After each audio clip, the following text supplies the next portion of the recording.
again, I am Tamika Chapman, and today we are presenting Mandee Heller Adler, who is the founder and president of International College Counselors. And her presentation today is titled College Admissions to Highly Selective Colleges, What a Parent Needs to Know. Hi, Mandee, welcome. Thank you. All right, awesome. Thanks so much. Hi, everyone. As you mentioned, I'm Mandee Heller Adler. This is a little bit about me. Actually, if we can start out, I'll just tell you a little bit about how I got into college counseling. Not a very traditional path, at least until more recently. So I went to public school in South Florida. I can't see any of the people on the Zoom, but maybe there's one or two of you from Florida. And after going to public school, I went to school called Beach High, Miami Beach High, and it was awesome. And I went from there to the University of Pennsylvania, to the Wharton School and the College of Arts and Sciences. I did a dual degree.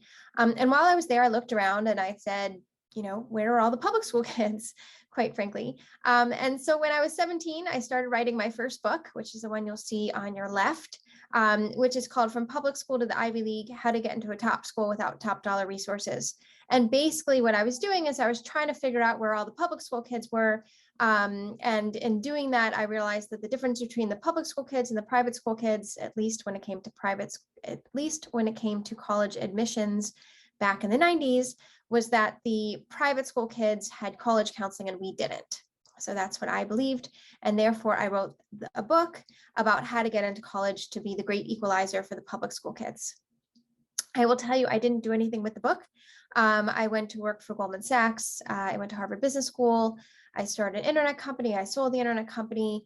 I worked for the company that bought the internet company. And then eventually I moved back to South Florida. Once again, great place. If you haven't been there, if you have, you know it's awesome. And that's when I founded International College Counselors back in 2004. Since then, it started with me in my upstairs office, my house. We now have 11 offices. Last year, we worked with kids in 23 states and 13 countries. So no longer just South Florida. And I've written 2 more books. One about international admissions, because we work with so many kids from all over the world. And the second is about what to do once you get to college. So I was helping all these kids get into college. And then I realized once they got there, they weren't really taking advantage of all the amazing resources that a U.S. School of Higher Education offers. And hence, I wrote this book with an HBS classmate named David Tetton.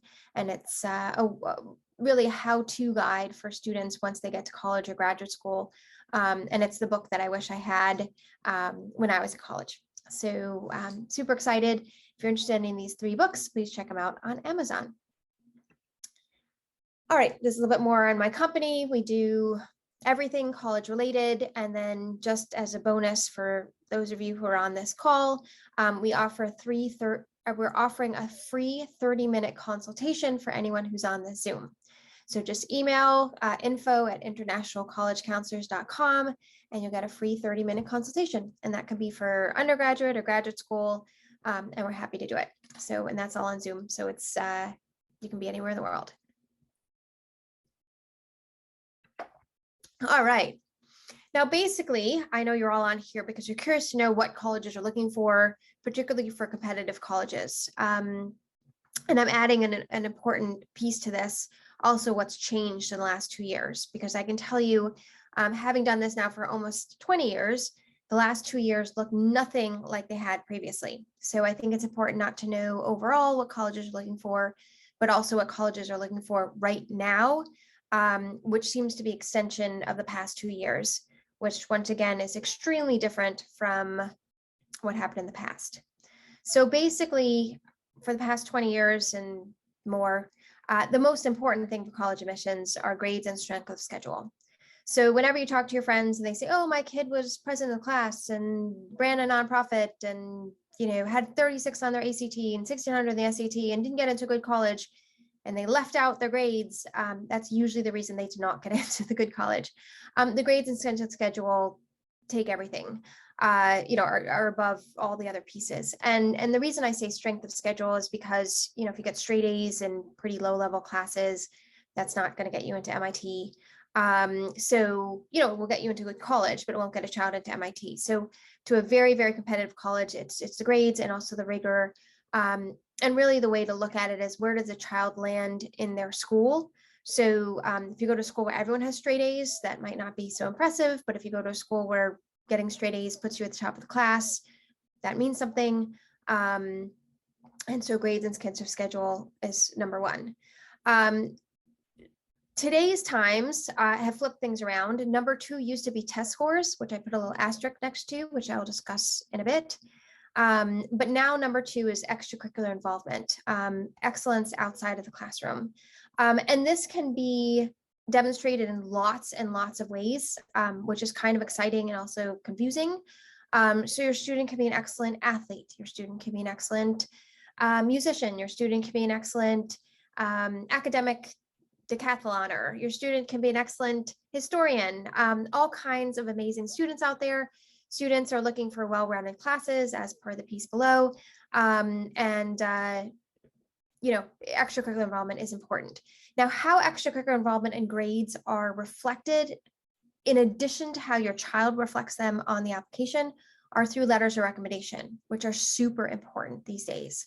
So getting a good teacher recommendation, a good counselor recommendation, I think can make a really meaningful difference in a child's application. Once again, to showcase where the child is academically, and then number two, to showcase how the child interacts in the classroom, what kind of difference the child has made in the school, what kind of difference the child has made in the community. So once again, number one and number two, backed up not only by what your child puts in the application and the transcripts, but also by letters of recommendation. I don't think I can take questions, but if I can, I'd be happy to. I think I will take questions at the end. The third thing is test scores. So I put a little asterisk because in the past, I'm guessing if those of you on this call are adults looking to help their kids, we all had to take test scores, standardized tests. But you've probably heard that those have gone out of vogue. Most schools in the country are now test score optional. There is still statistics to tell us that if your child has a standardized test and a strong standardized test, that works in their favor. So you should still try to do well on the standardized tests. But if the child does not do well, there is chance for admissions without the test scores. In particular, if your child has something else that the college is looking for. So if your child is an amazing athlete or an amazing singer, an amazing, historian, I'll go back to that, or comes from a background that is part of their institutional priority, which we'll get to next, test scores can also be waived in a pretty convenient and easy manner. The last one is well-rounded classes reflecting various institutional priorities. And what I mean by this is that colleges in the last couple of years have definitely placed a higher emphasis on minority groups, certain minority groups, trying to increase diversity, trying to bring in, all different types of students from all different backgrounds, trying to make sure that students from rural backgrounds, from low-income backgrounds, from non-traditional high schools are all reflected in our colleges. And therefore, that has changed the institutional priority at a school. So not the goal for these colleges is that the students all don't look the same. And therefore, if your child is reflected in one of these institutional priorities, and please note an institutional priority is not just a certain ethnic group. It could also be we're trying to build our music program or trying to build our drama program or something along those lines. And therefore, they're an institutional priority, and therefore the child will be let in. I know this is a confusing slide.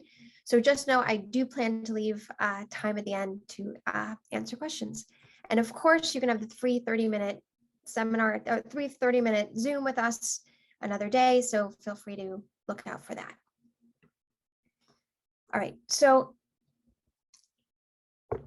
based on the changes that you saw previously or we discussed previously, particularly the test scores and the institutional priorities, what has also changed over time, in particular in the last couple of years, is lower acceptance rates, right? So when you hear people say, gosh, I never would have gotten to college today, they're probably right. It was far easier to get into college in our day, and even easier in our grandparents' day, and even easier in our great-grandparents' day, or into competitive colleges. So Ivy League grades continue to tumble. Multiple schools going down below 5%. That wasn't seen before. Schools that were not considered particularly difficult to get into a couple of years ago now have, double-digit now have acceptance rates of below 15%. My favorite example is Northeastern, which I would say 20 years ago, I don't know the exact numbers, was not particularly hard to get into. Last year had an 11% acceptance rate. One of the ways they did this is by really focusing on early decision. So that's something that you as parents can encourage your kids to do, is to apply early decision. So because colleges are so focused on these yields, right, lower acceptance rates, the best way for them to have lower acceptance rates is to accept all their kids early decision 2, in which case, wow, look at that. Everyone they accept is coming. And that allows them to lower acceptance rates. So do not mitigate the importance of early decision, and do know that acceptance rates are significantly lower than they were even 2 years ago. Another thing over the past 20 years is definitely a rise in international students. So they also take up slots. In the last 20 years, it went from, I guess, about 1% of US enrollment to about 6%, which, is significant. And I believe that will continue to climb with time. So I think for decades, everyone has understood that US education is pretty unbelievable. But I think now with more economic equality around the world, and with more the internet and just the opening of borders and things like that, just more people are able to come to study in our country.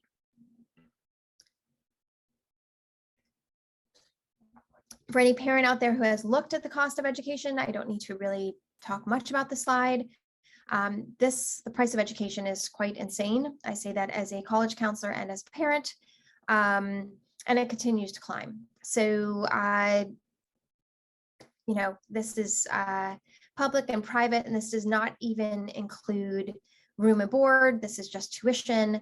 So that's a reality that we can talk about over a glass of wine, but definitely a minority definitely a reality for families as far as the price of education.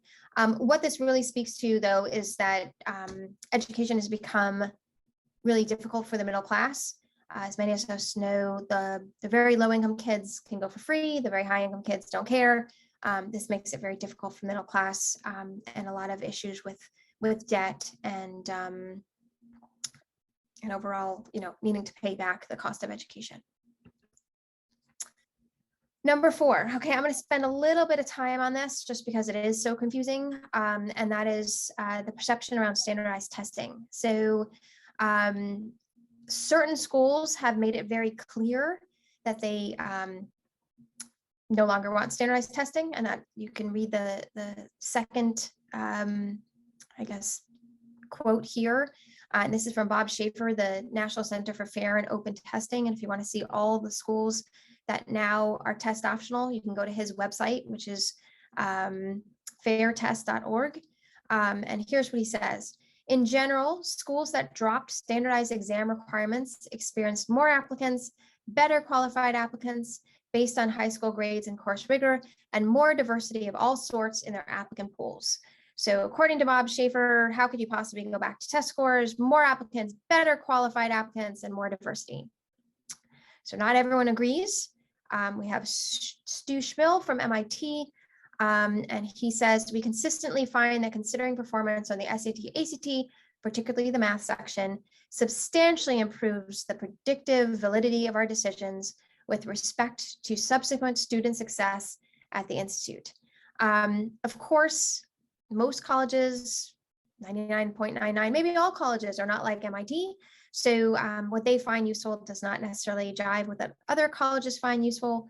But I have seen certain schools putting their standardized tests back or not dropping them altogether. In particular, if your child wants to go to public college in Florida or Georgia, you still need these standardized tests. I think in Tennessee as well. But a lot of the private colleges are leaving it open. And schools have been very, very vocal about the fact that without standardized tests, they've been able to attract definitely a more diversified applicant pool. I don't know about better qualified applicants. I guess it depends how you define qualified, but certainly more diversity has been found in applicants without standardized tests. All right.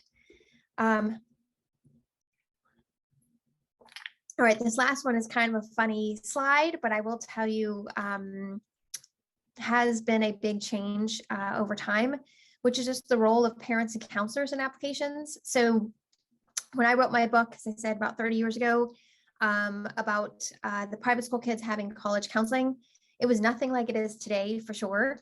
And certainly the role of parents weren't what they were like they are today. So it is pretty interesting. It's become a full court family press. I will say that one of the benefits of my company is we don't mind working with parents. Sometimes we start with students in middle school just so we can talk to the parents, because the parents have lots of questions, even if the students don't until they get a little bit older. But certainly the involvement of family is important, or maybe it's not important. It's evident. One of the reasons my friend actually gave me, she said, you never would give your 17-year-old a $270,000 decision in any other realm. So if you think of it that way, right, if you're going to send your kid to a private college, which probably will cost about $270,000, chances are you want to be involved in what they're doing and the decisions they're making, and then even in the road leading up there. And so that's it's sort of funny, but it is a reality. And and I'd say a changing role on the part of the counselors to help not just the child navigate what's happening, but also the parents to understand what's happening.